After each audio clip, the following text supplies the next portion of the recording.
Now we're connected to the internet. Okay. Let's get connected. Let's see who's joining us this morning. Oh, we got our crew. Okay, let's get started. All right, ladies and gentlemen, welcome to Kabbalah Café. All right, this is a very, very special edition because, and I'll tell you this, if you saw the email on Friday, so again, if you don't get the email on Friday, let me know, let me get you on that list. If you did get the email on Friday, you will have noticed that the title of today's class is The Dark Side of the Moon, which was a song by Pink Floyd. Pink Floyd. Yes, Pink Floyd. The dark side of the moon is all about the lunar calendar, which is connected with Rosh Chodesh. And guess what today is? Today is Rosh. You can't make this stuff up. By divine providence and by my masterminding. No, I'm kidding. By divine providence, today is the first day of the month, the new moon. You know, we Jews love to howl at the moon. And when I say howl at the moon, I mean we operate. We don't actually howl at the moon, but we operate by the lunar calendar, which we will speak about extensively today.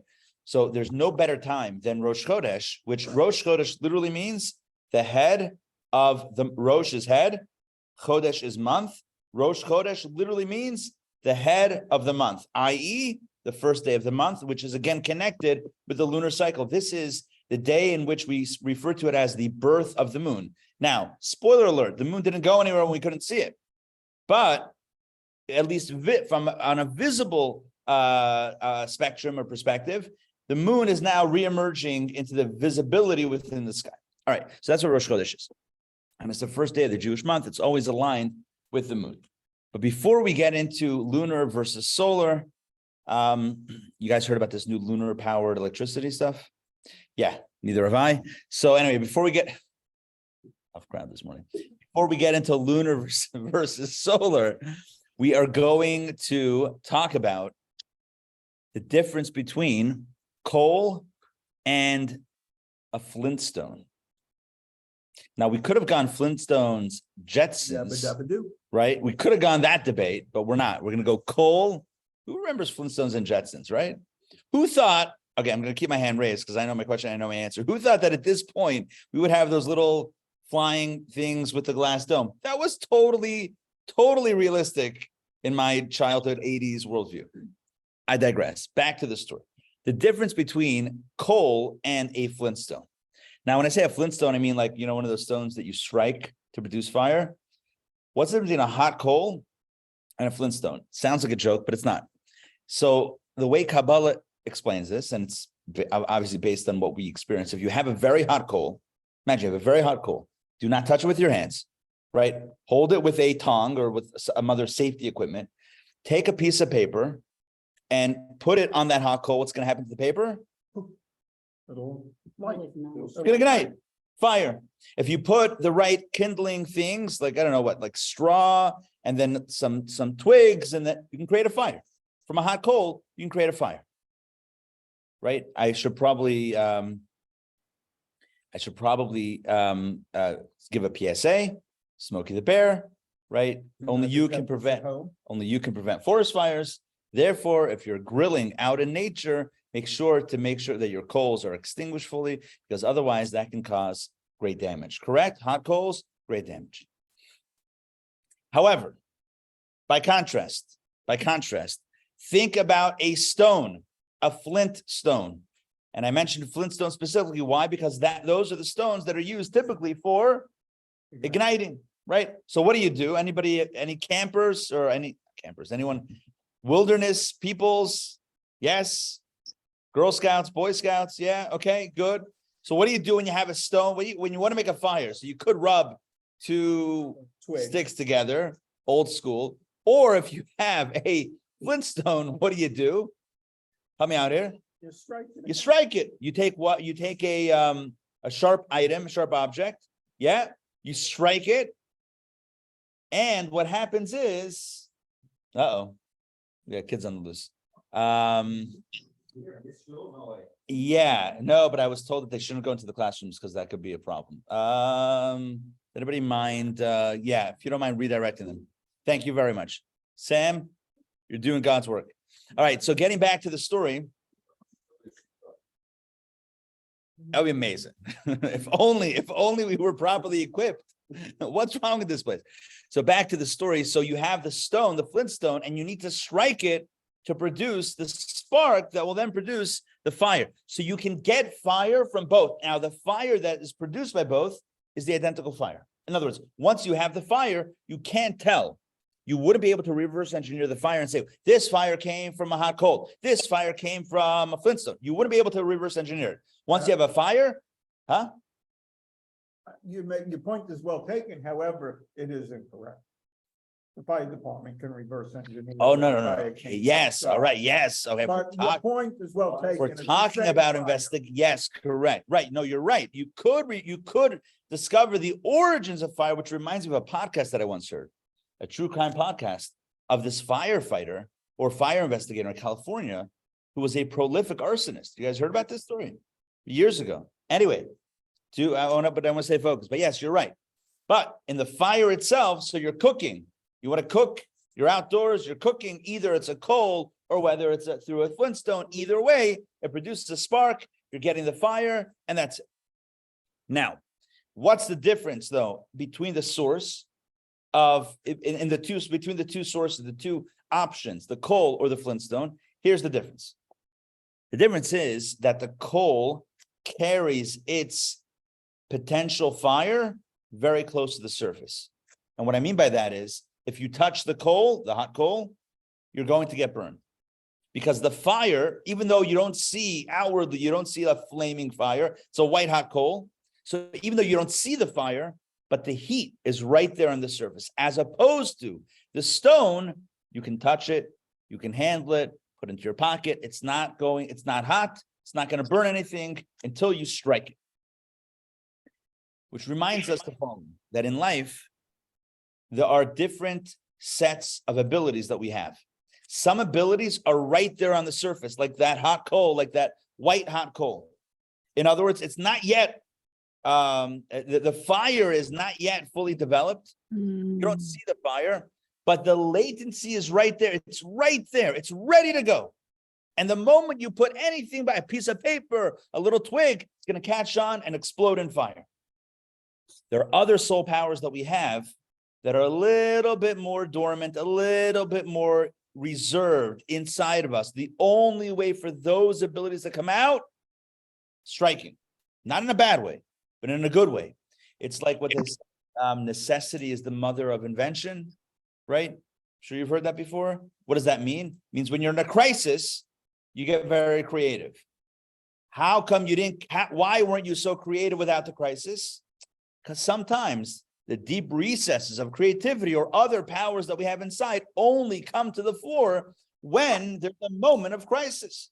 So when there's something that is very pressing or very important or very whatever. I called to you twice. I figured you'd already left. I called something when there's something that happens that is very, when something happens to us that's very pressing, so then those powers, those deepest powers come out. So here's how it works, the way Kabbalah maps the soul. Because last week, as you recall, we talked about the 10 Sefirot energies in the cosmos, as well as the 10 soul powers within each of us with this chart. And I'm going to reference to it again today. But again, here is the Nakuda. Here's the point. Some soul powers are on the surface, ready to go, ready to ignite into fire, ready to produce heat and warmth, ready to go. Other soul powers are a little bit more, maybe not only a little bit more, are more on the inside. And in order for those powers to come out, you have to really give it a zets. You have to really, right? You have to really strike it out into being. So the wake up, and let's pass these around today. Again, I know we did this extensively last week, but we're going to do a quick review on this. And I want to compare and contrast. Thank you very much. Compare and contrast. Review with text. These, no test. Put away your number 2 pencils. You will not need them for today. So what we're going to do is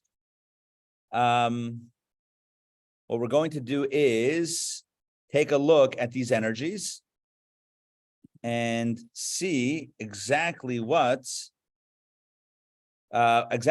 ones are a latency that's ready to go and ones that are that are not so ready to go. Really? Yes. Actually made a bow drill fire last weekend. And then. Made a what? I made a bow drill fire. What's a bow drill fire? It's, Hey. you have, you put a piece of a little cylinder of wood in like a bow. Okay.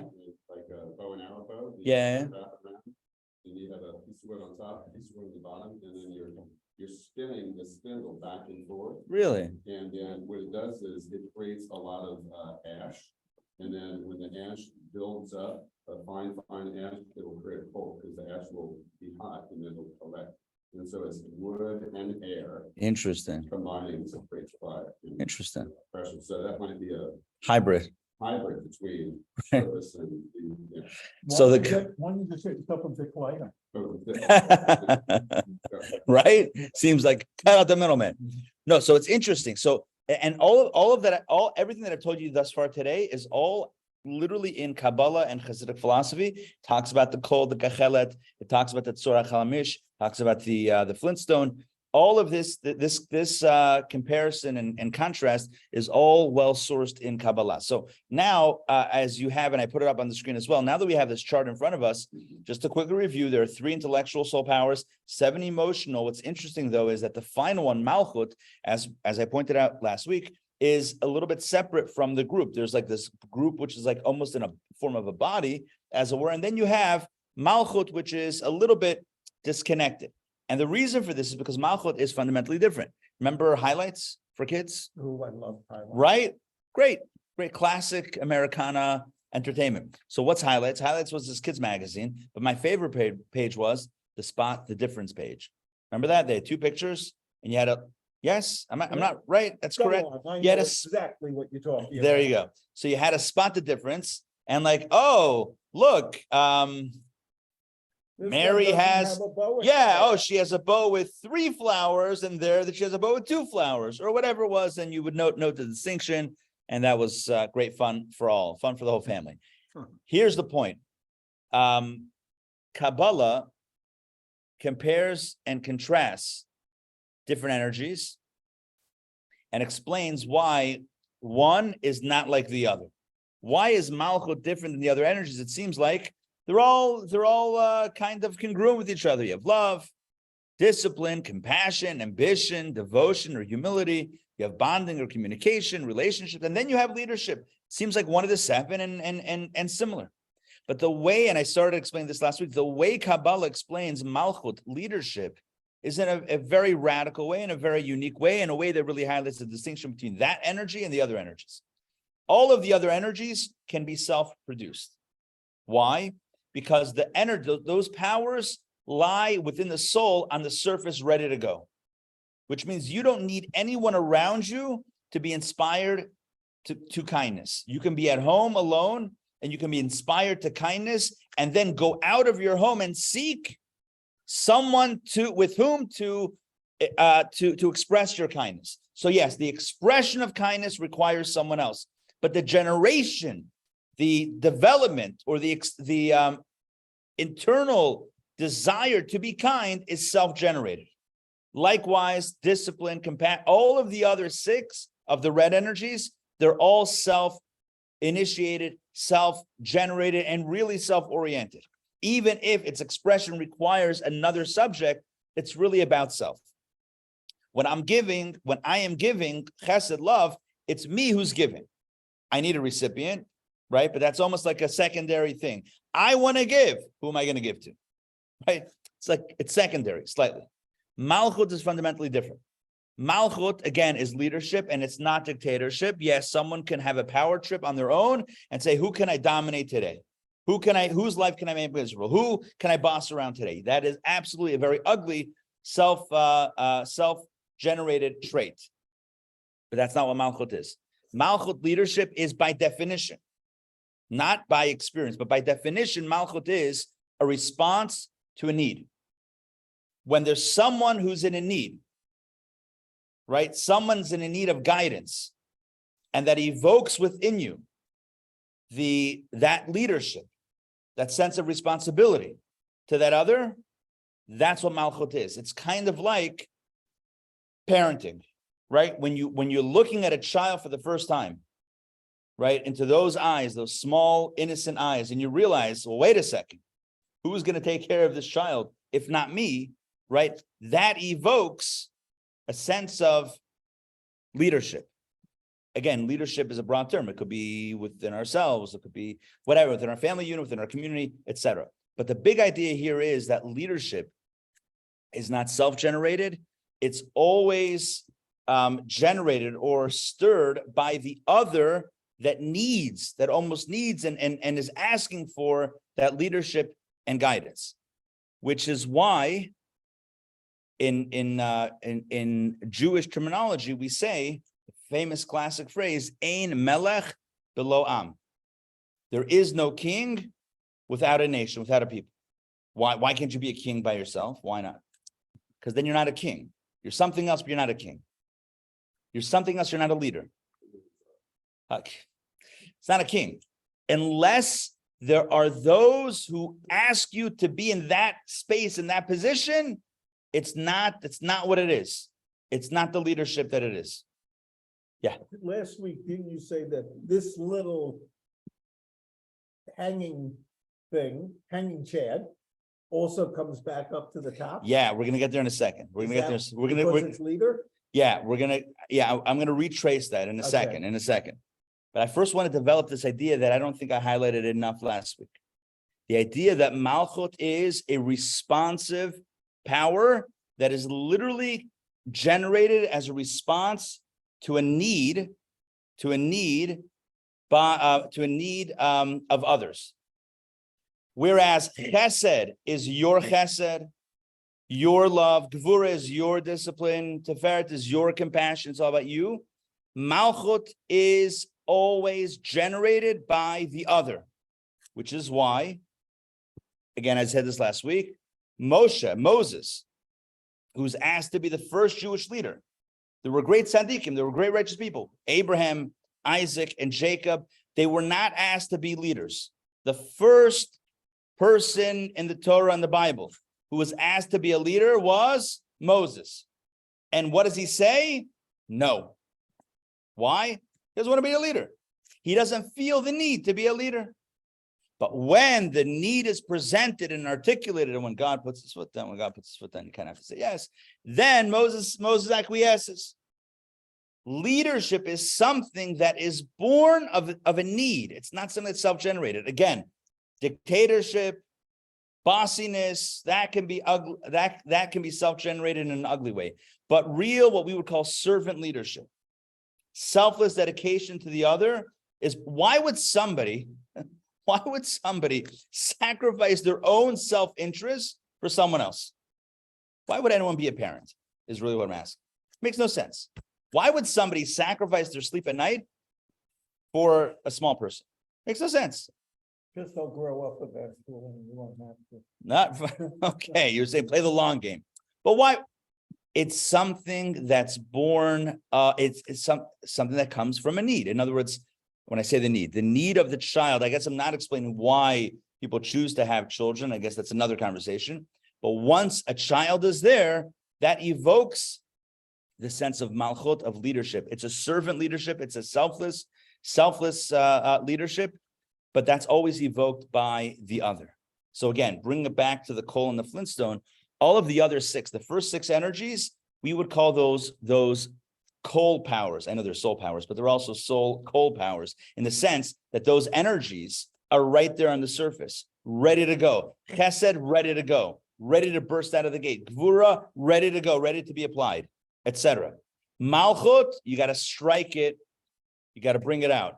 You don't have to convince anybody to be a boss, to be bossy, to be mean. That people can go to right away. But to really be a selflessly dedicated servant leader, someone who really cares about the other, someone who feels a responsibility toward another, that's going to require a little bit more prodding to get someone to buy into that. Why would I buy into being selflessly dedicated to you? That makes no sense. You worry about you, I'll worry about me. You want me to be worried about you? That requires some striking. Are you with me on this? But we all have the ability to be a leader, i.e. to be selflessly dedicated to the other, but that requires a little bit stirring from the other to bring it out. Hence, ein melech below am. if you want a king, you have to have the people who are kind of coronating the king. By the way, according to Kabbalah, that's what we do Rosh Hashanah. That's what the role of the shofar is. What's the role of the shofar? Awakening. Oh, it's evoking the desire for Hashem to be king, right? Once again, it's the coronation. It's like, can you imagine Charles, right? Imagine Charles. He's waiting for decades to be the king, right? He knows he's next in line, waiting patiently, taking care of his mother, patiently. Taking care of his mother, yeah, I can imagine. No, he was. I think he was a good son. I don't think he was. If so, he did a bad job because she lived a very long time. Can I know her? Yeah. So anyway, all right. But either way, the point is like this. Can you imagine what it feels like to be coronated and to have? I didn't actually see the clips of the coronation. Were there millions of people there, or thousands, hundreds of thousands of people there? At least 100. Tons of people. Imagine being at a space where you have so many people that are looking at you and saying, "We want you as king. You can't help but you feel like the king. You feel like the king. Everyone's calling you the king. You feel like the king. That's the way it works. So what's the point? Malchut is generated by the other and by the needs of the other, whereas the other energies are self-generated. They are coal energies. Malchut is flintstone energy. Bam, bam. Right? It's the flintstone energy that you have to strike to bring out. That's the way that works. In addition, Malchut is also the way it's described in Kabbalah, in Zohar, leis la migarme klum, which means Malchut has nothing of its own. It is but a recipient. As I mentioned a moment ago, it's the recipient of the desire of others that one should be their leader. But in addition to that, when you look at Malchut from this hierarchical perspective, it's the lowest of the energies, right? And thus it receives its energy within from those higher energies. Leis la migame klum, or leit la migame klum, means that it doesn't have anything of its own, meaning it doesn't emanate, it doesn't shine its own light, only the light that it has been given. The analogy or the example of this on a cosmic level, when I say cosmic, I mean physical level, cosmic level, is the moon. The moon, leis la migame klum, also does not have anything of its own, i.e., it doesn't have its own light. The moon does not even, when you're looking outside at this nighttime sky and you see the moon shining, you and I know this, that is not a luminescent orb. The moon does not have its own light. The moon is not a sun. The moon is not glowing of its own light. It is rather reflecting the light of the other. So it doesn't have its own light. Leis la migame klum, it has nothing of its own. But because it has nothing of its own, it can perfectly reflect a light greater than itself. Does that make sense? Because when you get in the way, you can no longer reflect. Give me an example. I'm going to quote the great Matisyahu. Remember Matisyahu? Not the Maccabee, Matisyahu.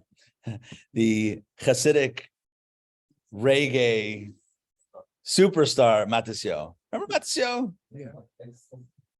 Yeah, once Hasidic, always Hasidic. Come on, he's still Hasidic.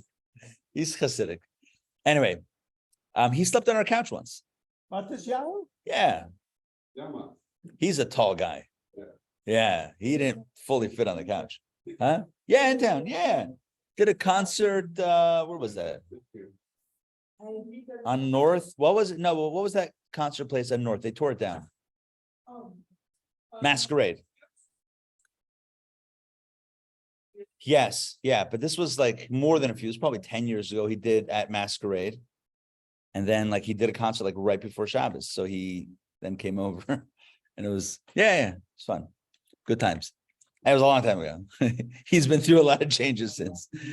Yeah. Is The he what? still He's on a journey. He's on a spiritual. He's a good guy. Back to the story.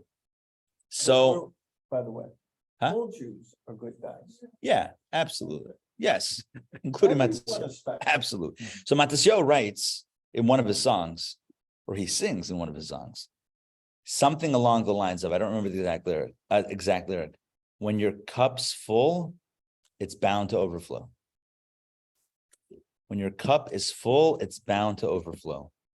Such a powerful line. You know what it means? You're already there, there's nowhere to go. Correct. If you're already full, you can't receive anything. The emptiest cup is the fullest cup. Wait, the emptiest cup. Hold on. Can hold The cup. fullest cup right now. Let me start the other way. The fullest cup is the emptiest cup. That's part of waking up is.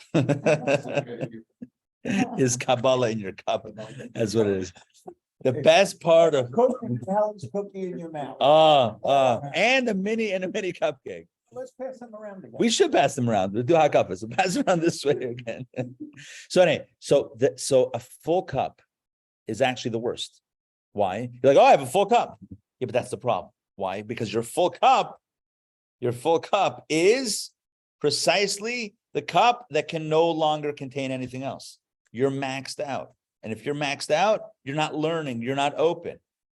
You're not going to be able to channel anything greater than yourself because I've got it all. I've got a full cup. I know everything. I've got it figured out. Whereas an empty cup is the fullest cup because an empty cup can receive, if one is constantly in a state of feeling open and empty, not in a self, not in an unhealthy way of low self-esteem, but in a way of feeling open and feeling curious and listening. That is the fullest cup. Why? Because you'll always have what to learn and therefore what to share. The moon does not have its own light, but because it allows itself to be open to a light greater than itself or to a source of light greater than itself, it therefore can reflect that light. And that's a powerful thing. Does that make sense? Malchut's power lies in the fact that it doesn't get in the way. It doesn't get in the way of the light of the sun. Imagine if it said, I don't need to reflect the sun's light. Look at me. I've got all these craters. Remember listening to an astronaut.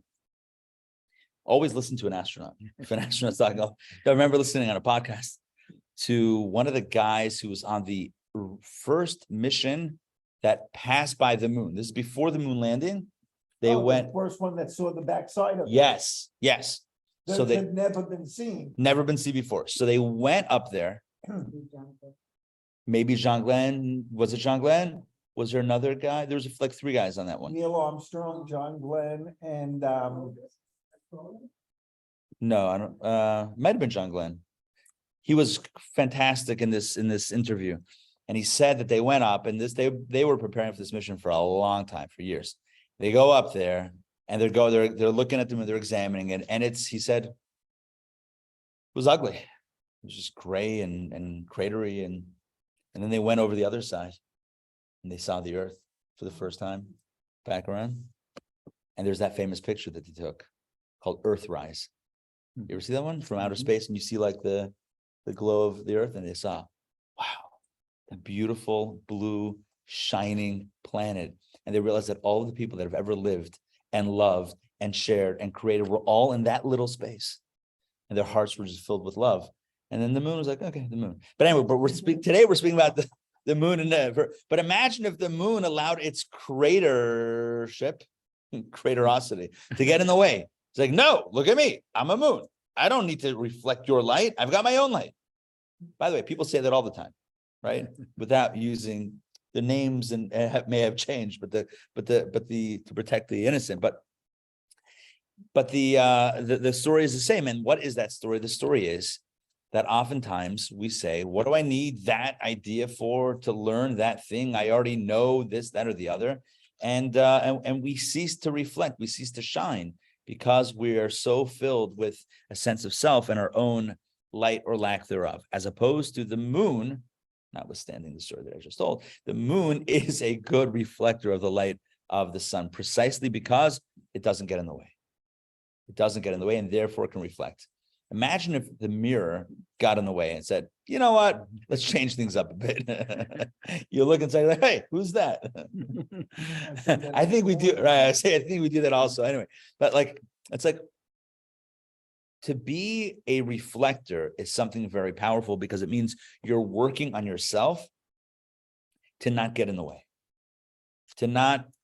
your ego doesn't get in the way, and you're able to reflect and shine. In leadership, this is very important. It's about not getting in the way of what's needed or get in the way of listening in a real open and active way. If you have your sense of what needs to be done and you're trying to listen and you're pretending like you're listening, that's not really listening. Why? Because you have an agenda and you're allegedly listening, but you're not really listening. So the idea here is that in leadership, it's to really be open, to really be listening. And at the same time, to really be responsive to the needs of the other. That's what Malchut is. It's not like any of the other powers. It's receiving from them and it's receiving from what's below them. You with me on this? Those are the 2 points that I mentioned this morning. Number one, Malchut is generated by what's beneath it. And Malchut receives from what's above it. But either way, Malchut doesn't get in the way. It's responsive to those that are in need, and it's also purely channeling the higher energies that lie above it. That is the energy of Malchut. Malchut is, again, connected with the moon. And the one thing that Malchut does better than anything else is serve as a bridge between what's higher than it and what's lower than it. What's higher than it can't fathom caring about what the needs are of what's beneath it. Does that make sense? Going back to this, can I borrow this for a second? Just to show it off. These energies, these 6 energies cannot fathom, they can't relate to the concept of, what's beneath it, what the other one needs. Why do I care what they need? This is what I want to give. This is what I want to do. What the other needs is not my interest. That's a Malchut interest. Malchut cares about the other. It also cares about what's above it. Malchut is the ultimate bridge between self and other. Malchut is the bridge between self and other. What's above Malchut is about self. What's below Malchut is all other. Malchut is the bridge between self and other. And yes. Compassion can be self-generated. You can be sitting at home and have a desire to be compassionate, and then find someone to be compassionate to. But what's below Malchut is the rest of creation. So Malchut would be, past Malchut would be, in any context, would be what we would call the other. So in leadership, it would be the other person or the other entity. So this is me, and what's below this is other. The Malchut within me is that desire that is stirred by the other to channel everything to then give to the other. So what's above it is about self. What's above it, I don't need anyone else. I mean, I need someone to actually execute that, but I can feel like a good person with all of these energies, even unrealized. Like I can feel like a kind, compassionate person without anybody else there. I don't actually have to do any chesed to feel like a good person because I had all these good intentions. I'm a kind person because when I heard about something, I felt bad, right? So aren't I a good person? And when I did something bad, I felt guilty. I'm a tzaddik. I'm basically a tzaddik because I care about people and needs, and I feel bad when things go wrong. I am total tzaddik. Okay, but all of that is still within us. Malchut is about actually caring about the other, actually relating to the other on the other's terms, not on our own terms, on their terms, not on our terms. Malchut is the flintstone of the energies. It's the energy that is triggered by the other, for the other, and channels the energies above it. Again, Malchut, think of Malchut as a bridge. Think of 2 land masses, self and other. And Malchut is that bridge that is connected there and there. When you're there, you can't imagine what it's like to be there. When you're there, you can't imagine what it's like to be there. But Malchut can understand both. It sees the bigger picture. It sees what's before, it sees what's later, and it sees how to bridge the 2. Make sense? Sort of. Say it again. Yes. Yes, yes. So in every world, in every spiritual world, this structure exists. And this is what you were also mentioning as well. Borrow this if you don't mind. So we'll do what we did last week, which is stack them. The lowest, right? The malchut of this level becomes the keter, the crown, the first point of the next layer, of the next world down. Because again, it's the bridge. It's the bridge. Surprise. No, it's the bridge that that connects. That connects. Speak right, not surprised. My bad. Huh? Atzilut. So Kabbalah speaks of 4 worlds. Atzilut, Bria, Yetzirah, and Asiya. The world of emanation, creation, formation, and action. And we live in the second half of the world of action. We live in the B league of action, not the A league. The A league is still spiritual. We live in the B league, the triple A, the double A, the single A. I don't know, whatever minor league expressions we can use of the world of Asiya. In every world, right, you have the structure, and it then bridges, the Malchut bridges to the next world. The world itself is defined, let's say the world of Atzilut, the highest world. The world of Atzilut is defined by basically the first 9 energies. That's what defines it itself. Malchut is as it can relate to, spawn, create, care about, bridge to the next world down. Malchut is as this relates to that. And this relating to that, why should this relate to that? Only when that is in need of this. So then I feel that need, and therefore I'm going to respond. Respond by channeling these energies. It's kind of moving things around. But lest we think that Malchut doesn't do anything, it's just a bridge. What does a bridge do? It just lies there passively and allows cars or pedestrians or whatever to go across it, but it doesn't do anything. Malchut is very, very active. The idea to listen, or the concept of listening and leading in a compassionate servant leadership style, the idea that you can take the stuff above you or outside of you, channel it through you and share it with someone else, all of that is extremely powerful and extremely active. So Malchut is not at all passive. Malchut is active, and it's the bridge between self and other, which is why Malchut is synonymous with both the moon and the feminine energy. The moon, as we said before, the moon channels the light that's not its own to a world that otherwise doesn't have the light of the sun at that time. You with me on this? There was once a teacher that asked her students,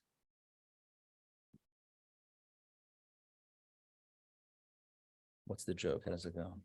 Why does the moon shine at night? The student answered, because it's dark outside. No, I don't know. That's not a joke. I don't know. There's some sort of joke set up and punchline there. Either way, the moon shines at night precisely when it's dark, when the sun does not directly hit that part of the earth. The moon is there. Right? It's like the Friends song. I'll be there for you. To get back to compassion. Yes.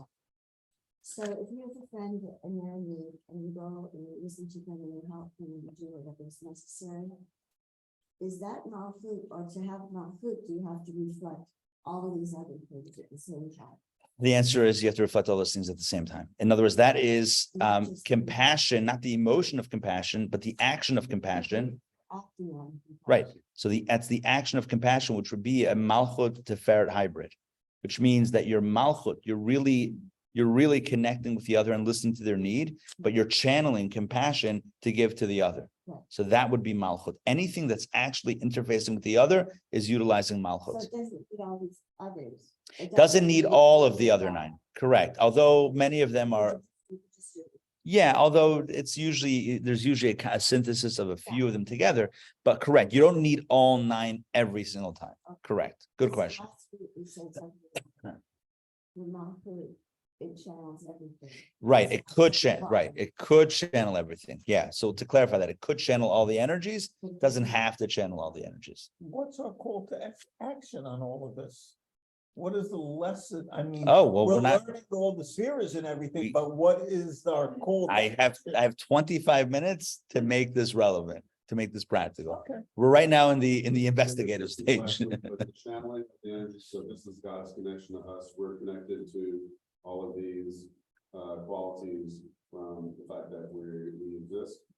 Say that one more time. All right, so that this, I was told that Malchut was God's connection to the world. Correct. Yes. Yes. Yes. So Yes. that's the only. Absolutely. Thing that we directly have connection to. Yes. We're connected to all of these other qualities through that. Yes. By virtue of Malchut. Correct. So we're connected to all of God, but that's just the point, the touching. That would be the bridge, and then we can relate to everything, but through Malchut. Exactly. As we say in Ashrei, which comes from Psalms, Malchutcha, Malchut kol olamim. Your Malchut is the Malchut of all the worlds. In other words, the energy of Malchut is what really is sustaining all the worlds. So getting back to this core idea that we're developing, there's a connection between Malchut and the moon, and Malchut and feminine energy. What is the connection? Oh, so I was talking about the moon. So the moon shines at night when the sun's light is not going to reach the earth or that part of the earth, right? It's nighttime. It's nighttime in Atlanta in the 30342, as it were, right? And it's dark outside. The moon reflects the sun's light to a place where the sun is otherwise not going to reach on its own. That is the moon acting as a bridge, taking light that's not its own and delivering it to a place that is in need of that light that doesn't have light otherwise. That is the way that the moon serves as a connection. Likewise, the role of the feminine energy, or the mother, we'll just call it the mother, in creating life, is likewise that bridge. If you think about it, how do you go from one life to the other life, right? To a new life? You need Malchut. You need the mom. You need the mother to carry, right? To carry life, gestation, etc., and then to deliver life, right? To birth life. So literally, the birthing is the birthing of the other, of someone new, of a new human being, happens through this similar process. And that is Malchut. Malchut, feminine, female, mother, life being birthed, moon, it's all synonymous. It's all the same idea. It's going from one to the other. To go from one to the other, there is a state that receives, right? Generates, cultivates, etc., and then births into being. That is what Malchut does, and that is what the moon does, and that is what a mother does. And so the way, and we're going to jump into the text, to our text now, and read chapter 5 in our text. And so where we're going with this in the Mimer, in the discourse inside, is essentially to say that Malchut is the powerful energy that serves as a bridge between one dimension and the other. And because of that, Malchut has a 360-degree view of reality. It sees where things are coming from and where things are going. And it sees that the energy that exists in the lower world, in the lower realm, or in the other, is really all drawn from the higher world, its realm and above it. Does that make sense? Because Malchut is the bridge between one dimension and the other. So Malchut is always aware that whatever goes down, thank you very much. Very nice. Thank you very much. You know what? You get rewarded with a cupcake. Look at that. So he's like. Insulting. Yeah, so Shalom serves as a bridge between breakfast. I mean, he is the Malchut. And the cupcake eliminator. That's a good sign. I'm just gonna eat that. with Thank you, Shalom. Thank you. Hey, bring it back, please. Give him another one. Yaakov, there's plenty. So here's, thank you. So- or whoever wants a second round. If you don't take, I get insulted. You know, it's just a tiny little thing. It's no calories. Yeah, it's 0-calorie cupcakes. 0 calories. It's new technology. Yes, the answer is moderation. We all are diabetics. So here's the deal. So Malchut, because of its unique positioning, Malchut is always aware of what's before it and what's after it. It's the bridge. So it knows what comes before and what comes after. So if there's any doubt as to where this new world came from, who's the source of where did this new world come from? Is it totally disconnected? Malchut says, no. It's part of a whole hierarchy. This new world is not a brand new thing on its own. I made this, and it's from there, and it's part of this continuum. It's not something brand new. It's not something disconnected from God or divine energy. This is all part of a process. Malchut says, I see where this is going. The other energies say, if energies could talk, the other energies would say, oh, that down there, we have no idea where that came from. Right? These other energies, since they don't serve as a bridge, it's like one landmass looking at the other landmass and saying, you guys are totally disconnected from us. I don't know who you are, where you come from, or what you're about. These energies, let's just say Atzilut and Bria, the first two worlds, these energies in Atzilut look at Bria as foreign, as ungodly. Malchut says, not so fast. Everything down there, God is watching. Malchut says, everything down there is all coming from up there. It's all part of one continuum. Because one part of one continuum, it's all divine. It's all divine energy flowing down. Different levels, different gradations, but all divine, all godly. Does that make sense? Yes. Malchut sees the big picture. It's kind of like the mother who sees in the child, who knows that that child is born from her, right? There's no doubt. Mother gives birth to a child, that's my child. With a father, it could be a little bit more complicated. We don't necessarily know always, right? How do we know? We don't always know. I should probably cue up our good Jewish friend, Jerry Springer, right? We don't always know. That's the... Yeah. I know. That's why I said conjure up. We're doing a bit of a seance here. So godly energy is not aware of other godly energy. Sorry? These four worlds are not aware of each of them themselves. The Malchut points of the worlds are the ones that bridge everything together and make everything one continuum of divine energy and spirituality. The higher levels, they look at the lower world as, you guys are not godly. Like, what is that? Not doesn't look at all like me. That looks totally, Bria looks nothing like Atzilut. Atzilut looks at Bria and says, who are you? Whereas Malchut says, I see you. I see you because I made you, because I bridged you. And I know that everything that you have is coming from me, but what I gave you is coming from there. So everything there is really there. It's all the same line. But Malchut is the one that made that happen. So yes, Malchut has an awareness of that, has a 360-degree view. So that's why, and that's why where we're going with this in chapter 5, is to say that because of the unique role of Malchut, and because that's reflected in feminine energy and motherhood, etc., therefore, women, or when we channel, and it's men and women, right? Because everyone has Malchut within us as well, men and women. So when you channel your feminine energy, as it were, I don't know if that's the right term, but this idea gives us a view or a perception and an appreciation that this world is also godly, that Hashem, that God is not just above and this world is disconnected below, but rather the divine energy is flowing all the way down through into this space. And therefore what makes this world tick is not nature, it's not accident, it's not happenstance, it's not haphazard. What makes this world tick is divine energy flowing all the way through. That is the core of emunah, core of faith.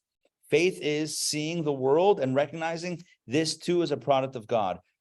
Which energy is most primed to perceive that? The masculine energy or the feminine energy? The answer is the feminine energy, because the feminine energy is always the energy that sees things through from beginning to end, from top to bottom, and seeing it through that continuum through Malchut. Now, we're the lowest.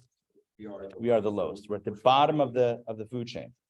So individuals in the world, are they just humans that have these problems, or do all eminent in the world have these problems? It says the human being is created in the image of God. So humans specifically have this template of 10 powers. Correct. But the key, yes, the key is to see that this world is connected with above, that God is really running the show. It comes down to a very simple question. Do I believe in nature? I don't mean like plants and trees. We all have. Do I believe that nature runs the show, i.e. force of nature, or do I believe that Hashem runs the show? That's the question. right? Havaya Elokim. To believe that Elokim runs the show, nature, or that Havaya Hu Elokim, that Hashem is Elokim, that nature is nothing but the power of God. Below. Correct. In our world, no, we're at the bottom. We're at the bottom. The question is only, does above filter down here? Now, with that, yes, we're down there. Yeah, but we're at the bottom of that, of all the papers. Now, let's jump in. I'm going to share my screen. This is chapter 5. This is page number 50. So please turn to page 50 in your booklets. Where am I here? Share screen. Here we go. Souls from the feminine plane. Here we go. Now, let's pick this up in our text. As you recall, in chapter 4, it's been a few weeks, but I'll remind everybody. In chapter 4, he said that how was the sin of the golden calf? How did that transpire? It's because, well, Moses didn't come down the mountain quick enough, whatever. But then what happened was the mixed multitude, the individuals that were steeped in Egyptian culture and worship, and who worshiped the astrological signs, the mixed multitude said that it was never God who facilitated the Exodus. It was rather the next star down the line, the next constellation that beat up the previous constellation. The previous constellation in charge was Aries. Aries was the god, one of the gods of the Egyptian nation. It was the ram or the lamb, which is why we brought a paschal lamb to kind of symbolize the rejection of their god. Right? That's hence the paschal lamb.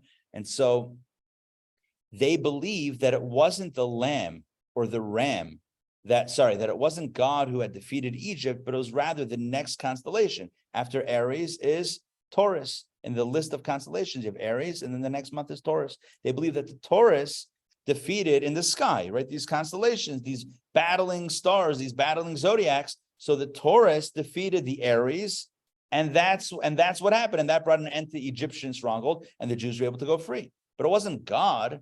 God is way beyond that. God is way up there.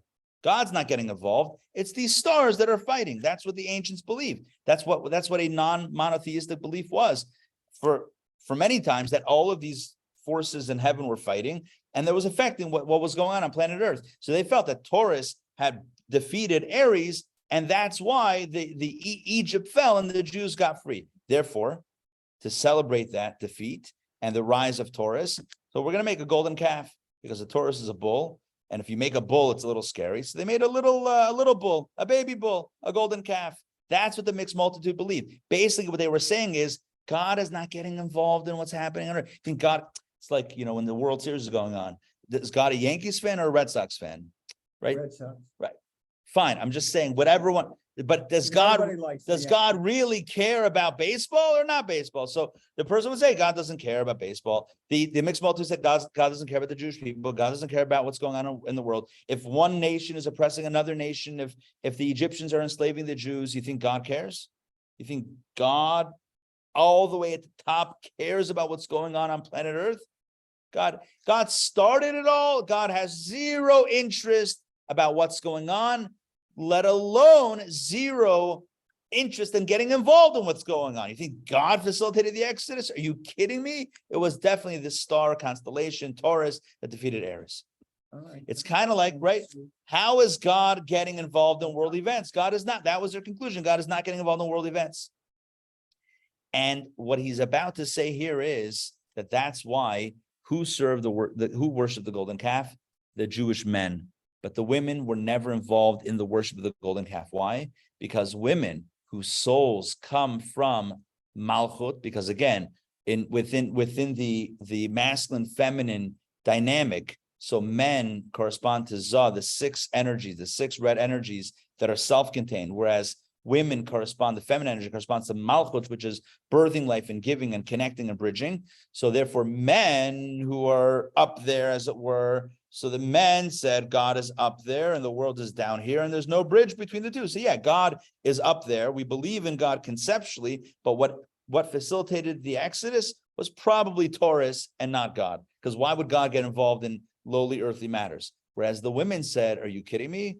We know what it means to bring life into this world. We're the bridge. right? We're the bridge. We see how things start here and end up there. We see things all the way through. And the women said, it's the same God up there is the same God down here that's making everything happen. God facilitated the Exodus, and therefore we shouldn't worship the golden calf. We have to stay plugged into God. Let's read this inside. But weren't the women the ones that gave up their gold? No. The men took the jewelry. No, that's the point. The men took the jewelry. They never gave it up. I thought, you see, No. Cecil B. DeMille had it wrong. Nah, what did he know? All right. Chapter 5. Let's do this inside. This is fabulous. Souls from the feminine plane. The women, however, rejected this explanation of Taurus and Aries and constellations facilitating everything, God not being involved. They rejected that and did not participate with the mixed multitude, refusing to give up their jewelry to make the calf. The women said, are you meshugah? Are you crazy? You don't think God was involved? Are you bananas? This was because of the source of their soul. Sorry, this was because the source of their souls is in Nukva. Nukva means Nekeva, feminine. And his kingship has dominion over all.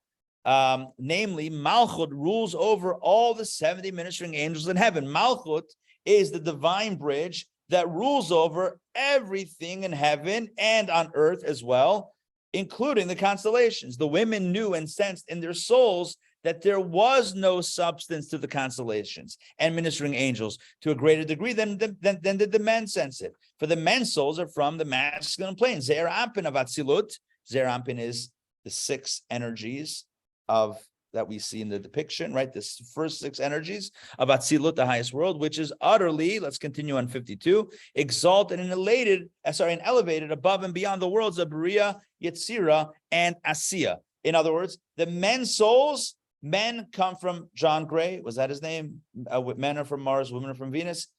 Kabbalah says men are from Zah, women are from Malchut. Men are that masculine plane, the 6 energies that are all about self and not about the other. It's all about what I have and what I want and what I'm doing, etc. It's all about self. It's not about the bridge. And therefore, the men just see God as also above and aloof. Whereas the women saw something else that had a different perspective because their souls are coming from a different place. For this reason, let's continue. Those who deny God's detailed supervision, say those who deny the fact that God is intimately involved in everything here on earth, say his glory transcends the heavens. The heavens here representing Zah Atzilut, and he has abandoned the earth representing Malchut. So they say that where's God? In Zah. God is above. God is not in Malchut. In other words, Malchut and what's beneath Malchut, that's not God. There is God, and down there is not God. Therefore, the idolaters established their calendars according to the sun rather than the moon for the same reason, notwithstanding that the sun is indeed superior to the moon. In other words, the light, obviously, of the sun is greater than the light of the moon. The moon doesn't have its own light, yet this is precisely the point. The error lies in saying that his glory transcends the heavens, that his glory is upon the spiritual realm, which with no role in the physical realm at all. Again, sun, so the masculine side is Zah, first 6 energies, and the sun. The feminine side is Malchut and the moon. Those are your 2 columns. If we were to make columns here, it would be masculine, feminine, Zah, Malchut, sun, moon. So the men who were tied into a masculine energy, who were tied into Zah, the first 6 powers, tied into self, didn't see the bridge as also being divine. They worshipped the golden calf. And thus, the nations of the world that are not in this space of seeing the continuum of divine energy into this world in such an intimate way, that the nations of the world typically have their calendar set according to the sun, symbolizing that God is up there and we're down here and never near the twain shall meet. Let's continue. By contrast, the Jews established their calendar according to the moon, as if to declare that he is both God of the earth and God of the heavens. Again, the bridge, right? Because the moon is Malchut. The moon is the bridge between the 2 lights, the light of the sun and the earth. The moon bridges the 2. And so the women who are connected, the Jewish women who are connected with this feminine energy, with Malchut, so they saw this truth, and that's why Jews we establish our calendar according to the moon. Thus, although the earth is subordinate to the heavens, God looks down so low with detailed supervision upon heaven and earth equally.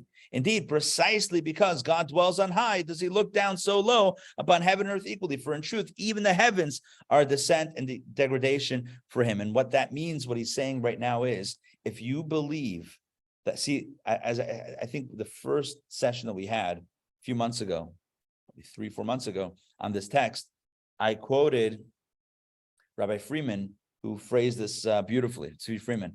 He says that the philosophers were just trying to be nice to God. The philosophers believed in God, but they were trying to be nice to God. They said, God is so perfect. God is so pristine. There's no way that he's involved in such a murky, lowly, dark space like the world. There's no way that he's involved in this. So let's keep God perfect, i.e. keep him aloof, keep him separate. And all the ugliness, all the pain, all the sorrow, all the suffering in this world is disconnected from God. So God is perfect. Good cop, bad cop. Good cop, bad. God is perfect and the world is flawed because God is not here. If God would be here, it would be perfect. God's not here. That's why it's imperfect. And so we're keeping the two separate. Whereas Judaism believes that that's not the case, that the same God that's up there in heaven is also here on earth.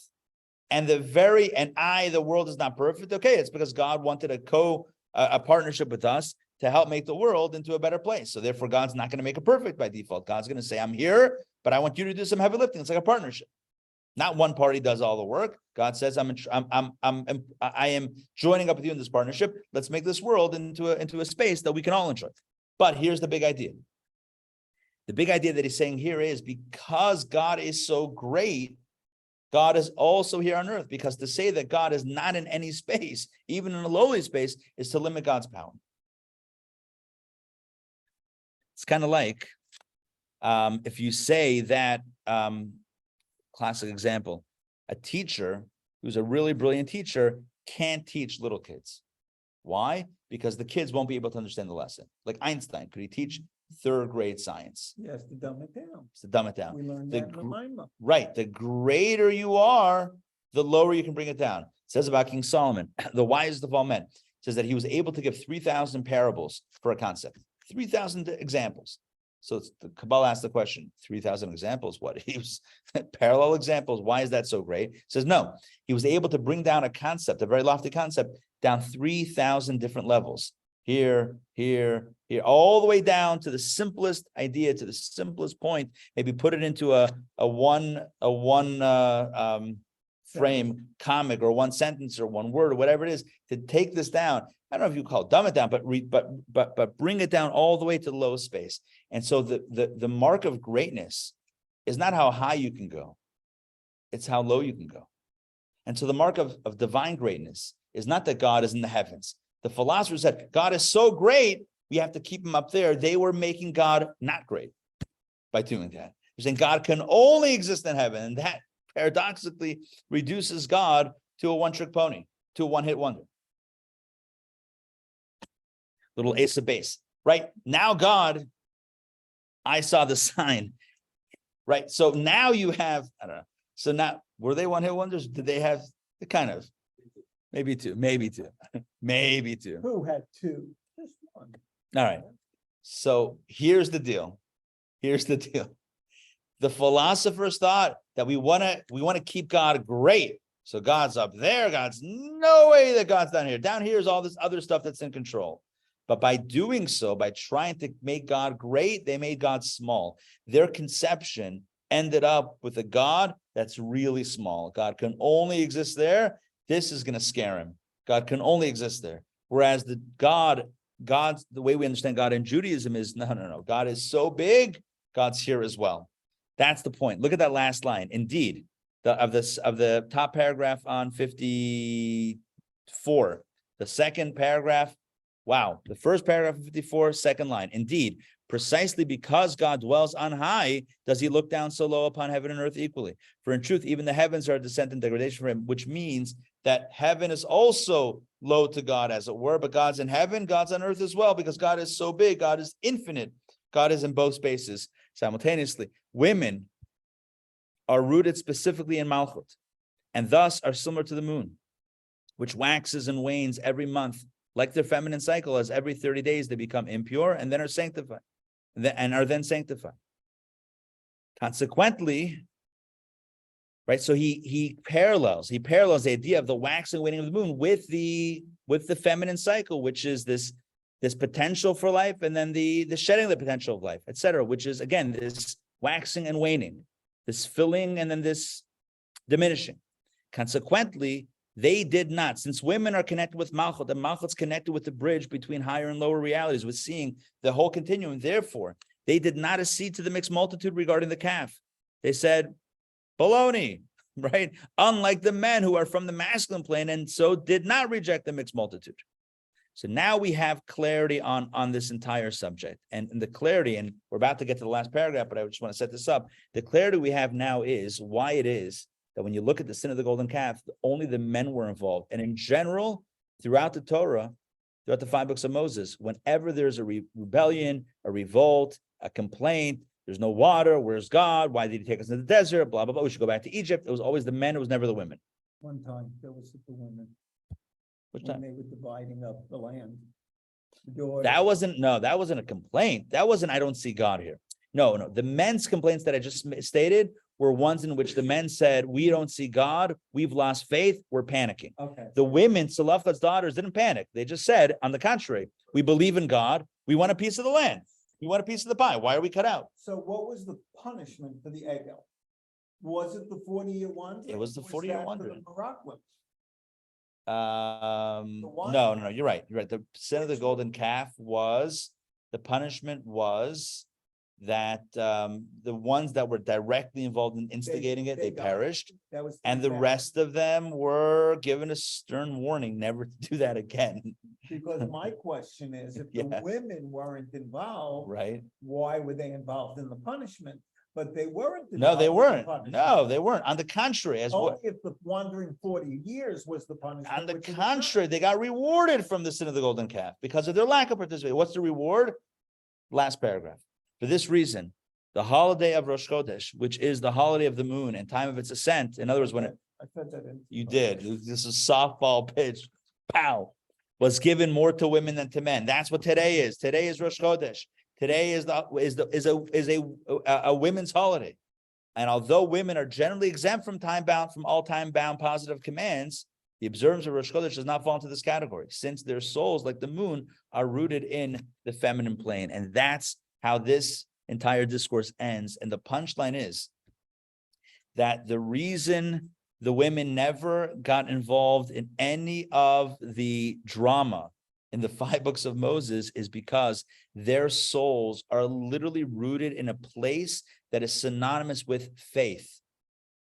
Faith is a feminine quality. Faith means, the way Judaism defines faith is, I see God right here. I don't see God as somewhere theoretical or somewhere else, and therefore I'm panicking. Where's God? I feel alone. Faith means I see God right here. Whose souls see God right here? It's the feminine souls that see God right here. Feminine souls see God right here. Why? Because Malchut sees the source all the way through to the other side. The feminine souls see God at the top and all the way through to this very world, all the way through everything that happens. That is the idea of divine providence, seeing God in every area of our lives. When you see God, you don't ask the question, where's God? It's when you think of God as up there, it's a masculine perspective. God is up there. Then you wonder, where's God? I don't see God. Then you panic. That's when it's like, there's no water. It's hot in this desert. Moses doesn't ask for directions. We've been wandering for 40 years, right? We're panicking. He's up on the mountain. He came down a day late. Oh no, he abandoned us. All of that panic is a masculine quality called masculine panic, male panic. Male, huh? It's male panic. Male panic is, what's going to happen? I don't know what's going to happen. God is up there. We're abandoned. Now that we should have stayed in Egypt, right? Everything's falling apart. And the feminine faith says, stop falling apart. Stop falling apart. God is there. God is here. It's the same God. Havaya, Elokim, Malchut is the bridge. It sees the whole, the 360-degree picture. It sees God as a continuum. God's energy flows all the way through down to this space. The women never panicked. Moses a day late, big deal, right? You counted wrong. right? You don't have water. You believe in God or not? God's here with us. Why are we panicking? If God is here, if God is driving this car, flying this plane, piloting this, captaining this ship, my little captain hat over there, in case you're wondering. One second, hold on a minute. Middle of a sentence. So if God is piloting this ship, then I'm not panicked. It's when I think I'm driving. That's when I get freaked out. I'm driving. Oh man, I'm not a great driver. I'm a pretty decent driver, but not on that level. If I think that if I think I'm in charge or someone else is in charge, absolute panic. Then absolutely panic. Why? Because any of us are going to get this right? No way. But if Hashem's in charge, now we have hope. The women never bought into any of the mishagas of the men. The men are like, oh, there's no water. Oh, the water's bitter. Oh, Moses is not here. Oh, this, that, or the other. Always panic, panic, panic. Throughout the 5 books of Moses. It's always the men, not the women. And he says, you know why? Because the women are rooted in Malchut. And Malchut is, feminine energy is Malchut. And Malchut sees the truth from beginning to end, sees God below as above. And therefore the women never panic. And thus, Rosh Chodesh, which is the moon holiday, which is moon is representative of Malchut, which is faith. The moon holiday is connected with whom? With the women, with women. And that's why today, Rosh Chodesh, women have an ancient custom not to work. So if anyone asks you to do anything, you say, Rabbi Sollish told me, Rabbi Ari told me, not today. There's no work today. No, but really, the women, it traditionally in Jewish custom, women reduce work. No, you could, huh? It's don't listen to you. no, look, the thing is like this. It's not like a Shabbat. It's not like a Shabbat where we're not allowed to do any work. It's more of a custom to reduce a little bit of work and to observe and to connect with the day. That's why there are women's groups that get together, Rosh Chodesh or before Rosh Chodesh, like we do here, Rosh Chodesh Society. There's different ways to observe it, but one way is to literally make it a little bit more spiritual and less mundane, like a Shabbat, like a holiday where you work a little bit less. So maybe it's not cessation of all work, but just reduce a little bit. It also makes it easy. It's on a Sunday. So like, Take them out for dinner. yeah. But I have a question. So in other words, Mother's Day is not really Mother's Day. It's really Women's Day, Feminine Day. And it's once a month, not once a year. Someone tell Hallmark they can sell more cards. America's greetings. But if men were the source of all the drama, Yeah. when did that change? The cause of After all the drama. The cause of all the drama, when did that change?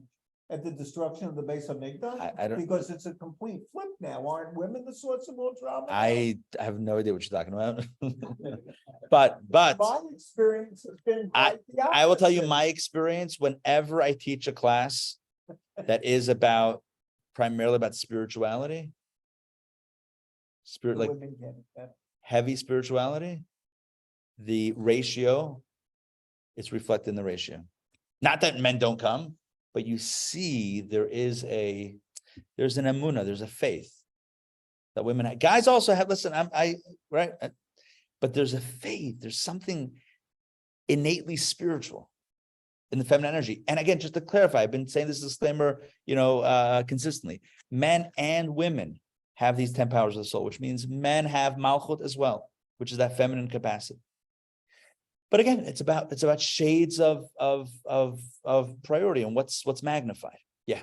And women have practice waiting for people because they're like, oh, you're freaking out because you didn't show after 30 days. Well, we've been waiting for this kid for 9 months and he's a couple weeks late and we're not making like a golden bambino. We're not worshiping the bambino. Correct. Well said. Well said. Because Women are like, yeah, I know it's a process. It might take a while, right? It might be a pregnant pause in between, as it were. A little patience. Take it easy. We see the bigger picture. Yeah. You need a little seichel. A little seichel doesn't hurt. Intelligence, common sense. Right, that's better. Common sense is a better explanation. So as we get ready, so this concludes our discourse. Next Sunday, just a quick scheduling note, and then I'm gonna tie this up, but just so we have clarity. So we just finished our text, which means that the next time we meet, we're gonna start a brand new text, which I will announce, which is gonna be incredible. But next week we're not meeting because it is The day, well, it's the day, it's Memorial Day, Memorial Day weekend. And it's the day after Shavuot. And we're not meeting next week. The fall. So in 2 weeks, we're going to pick it up with a brand new series. So join me then. But here's how I want to conclude this one. The message, really, my takeaway is not men versus women and, just not gender wars, or that's not what we're talking about today. That's not what this discourse really means. What this discourse means is, how do we each channel our inner malchut? How do we each on our own channel that sense within ourselves that is able to tell ourselves that even when things look a little dark or look a little divinely absent, to believe that God is right here in that pain. God is right here in that challenge. God is right here in the struggle. That's the question that we each need to ask ourselves. What exercise, spiritual exercise, do I need to do for myself to ensure that I remain calm? Like those memes, stay calm and howl at the moon, or whatever it is. Like, stay in this context, stay calm and remember this lesson that Hashem is with us. Havaya is Elokim. Judaism is fundamentally of a different belief than other beliefs, polytheism, than pagan worship, which believed in all of these other forces that had control, that have power. Judaism believes that only God is in control. Even when things look out of control, even when things look chaotic, God is here. God is with us. That was the message that God delivered to Moses, even at the beginning, at the burning bush. The bush is burning, but it's not being consumed. It might be on fire, it might look bleak, but it's not being consumed because God is in control. The Jews may be in slavery, but the Jewish people will never disappear. The Jews have gone through tremendous suffering and pain and pogroms and Holocaust and Arudefaz and inquisitions, etc., throughout the history of the Jewish people. Nonetheless, we're still here. Am Yisrael Chai. And the reason why we're still here is because Hashem is with us. And Hashem, and because of our faith in Hashem. Hashem has never abandoned us ultimately, and we have never abandoned him. We're still here today. We're still here studying Torah together. And this week we're going to celebrate Shavuot, Thursday night into Friday, and Friday night into Saturday. We're going to be celebrating the celebration of the giving of the Torah at Sinai. If there's one message that we can take from this holiday and from this text, is that Hashem is present here on earth. And not only that, but he's given his wisdom to us here on earth.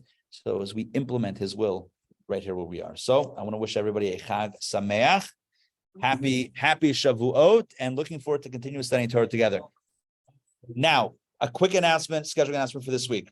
Wednesday night, we have a very special pre-Shavuot lecture. It's called Torah in 23. That's like 2023. Torah and its messages for a modern world. Wednesday night, right here at 7:30 p.m. with Rabbi Levi Weinberg, who's coming in all the way from Johannesburg, South Africa, to join us. So he will be speaking on that topic, Torah in 23. It's a free event open to the community. Join us and spread the word. He's a great speaker, a brilliant mind, a scholar, an author. And that's going to happen Wednesday night. Thursday night, we have all-night Torah study starting at 11:30 p.m. So the first 2 hours, we have TED Talks or Torah Talks, 15-minute power talks from 8 incredible speakers. That is going to go from 11:30 to 1:30 a.m. At 1:30 a.m., we have the option of study groups on various topics of Torah, and you can stay for as short or as long as you wish. Pro tip, take a little nap on Thursday day, afternoon, or whatever it is, get a little bit more Z's, drink some Red Bull, and join us Thursday night. It's going to be a party. Refreshments, strong coffee, tea if that's your jam if that's your tea, whatever it is, and join us Thursday night for the learning. Friday morning services, Friday lunch. We have lunch here at the synagogue, and the party rolls on. All right, that's all my announcements for right now. Yes. What are we supposed to eat next Sunday morning? You're saying if not this, then what? I don't know. We forgot. This is a chazaka. I know. This is a chazaka. How dare we? We may on Sunday. if it's not There here. may be the breakfast anyway for the kollel, but They should have an early minion. I'm surprised they don't have an early minion on on, Friday. I morning. know. I was also surprised. Yeah. I mean, there should be like a Hashgacha minion, 5 a.m. Is it people gonna learn till 9:30? No. People are going to go home and sleep and then come back. I'm with you. I actually asked some of the rabbis why that's not Oh, done. that's not good here. You know why? because then we won't have the crowd for lunch. Maybe. Because I used to do at Ariel is 6 o'clock. They have were a down in breakfast? Shoppers. Is that a breakfast? No, you went home. And then went came to back? sleep. You didn't come back to Shoppers. You Yeah. didn't come back till Mincha. Thanks. All right, and then stay tuned, as I mentioned. Yeah, I don't know. We'll have to bring it up with the leadership. Regarding the next text, again, as I mentioned, stay tuned. I'll send out an email with the next text coming up, and in 2 weeks we'll pick it up. It's gonna be a lot of fun. Created that schematic. So it's very ancient. I mean, this goes back. Before you go ahead, the only reason I asked. Yeah. It seems, as all the discussion, that Malkiel should be in the middle. As the bridge between all the rest. Well, of no, us. because it's the bridge between this reality and the reality beneath it. You get another page, so then it's like, it's this and then this. So this is the bridge between the next world down, and then that's the bridge to the next world down, and then the next world down. Is it a bridge not necessary to go from those that are personal to those that are interpersonal with the groups? Right, so no, good question. The way we understand this is all of this is inside, and then you have this one that's moving to outside. And then this is giving to the next level, and then it goes again through this process, and then. Okay, that was the only reason. Most of what you were saying was the communication factor between the two poles. Within these, yeah. Yeah. I guess that's why you have these lines. There is an interconnectedness within this group itself. This is specifically for the next man down, or the next dimension down. Yeah. Good to see you. How you feeling? All good? You're looking great. And by the way, you didn't split Baruch Hashem. the scooter. Every day. Baruch Hashem. Baruch Hashem. One thing I learned from. Drove it up and I parked it, unfolded it. That was, I don't know, I couldn't get the steering column to stay up. tomorrow. Oh, that was, okay. That's true. Who was the rabbi? That's fine. That they brought up from. Hold on one second. Give me 1 second. Alex, before you go, give you a hug. 1 second.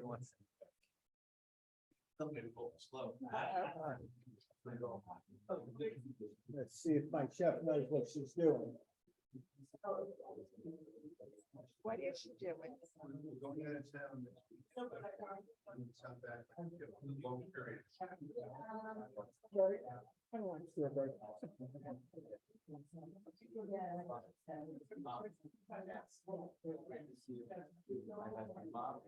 hope everyone is great. All right, pleasure. Let me just sign out. Mariana, great to see you. Lisa and John, great to see you guys. Chag Sameach. Thank you very much. Beautiful class. Chag Sameach. Thank you. Chag Sameach, and my best to everybody. See you guys. Take care. Take the cupcakes home.